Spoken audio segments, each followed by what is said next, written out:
Welcome back, everybody. Today we're going to be going over some hip internal rotation drills. Let's check it out, y'all.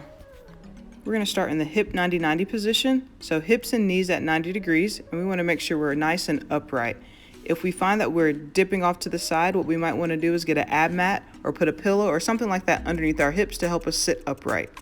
For our first variation, we're going to take our sternum and rotate it over our back leg, and we want to take a nice deep breath in and exhale as we get into it. And you may feel a little bit of tightness in the front of that hip there, and that's okay. With each repetition, you want to take a nice deep breath in and exhale and try to get a little bit deeper into that stretch and hold for about 5 to 10 seconds.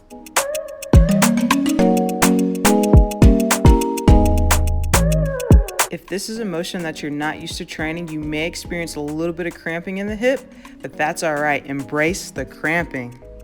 For our next variation, we're going to start by activating. So we're going to think about pushing everything on the underside of that leg down into the ground, ramping up to about 100% within a 10-second range. This may feel really challenging. It looks harder than it looks.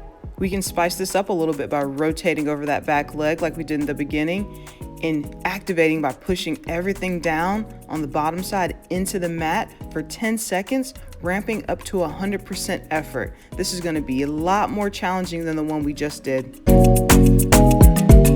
Woo! I told y'all this was tough. The last variation I like in this position is to compare my active mobility, so you see how it looks when I do it, compared to my passive, what it looks like when my hand is doing it for me. There's a lot of range missing there. So if it's hard for you to get a lot of range in the upright position, what we can do is we can drop onto the elbow. You can see I have a lot more range here. Still getting a little bit of cramping. It's still hard for me, but a lot more range. If being on the elbow is challenging for you, you can lay down on your arm, and that should create a little bit more space for you to work. For me, the elbow is a little easy, so what I can do instead of working in a super upright position is I can put my hand out and offset my hips a little bit and work from there. This is just the sweet spot. So it's not too easy, but it's not so hard that I can't lift my leg up.